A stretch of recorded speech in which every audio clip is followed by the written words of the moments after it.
व्हायचं आहे की सरकारने जाहीर केलं की आम्ही या आठवड्यामध्ये शक्यतो उद्या परवा आमची नवीन पॉलिसी काय आहे ही जाहीर करतो.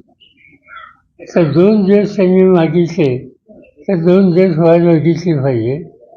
आमचा आग्रह हा आहे की आत्तापर्यंत अतिवृष्टी ही महाराष्ट्राला काही नवीन नसते, पण यावेळी जे नुकसान झालं असं नुकसान यापूर्वी कधीही झालेलं नसतं. आणि विशेषतः मराठवाडा एक तर दुष्काळात मराठवाडा सापडतो आणि यंदाच्या वेळेला अतिवृष्टीमध्ये त्याच्याबरोबर सोलापूरचा काही भाग आणि सातारा जिल्ह्याचा सुद्धा इथल्या जवळचा काही भाग या सगळ्या ठिकाणी अतोनात नुकसान शेतकऱ्यांचं झाले. जमिनी वाहून गेलेल्या आहेत. नुकसान भरपाई देता येईल, पण जमीनच गेली, मातीच गेली, तर त्यांचं पुनर्वसन कसं करायचं हा अत्यंत यक्ष प्रश्न आहे.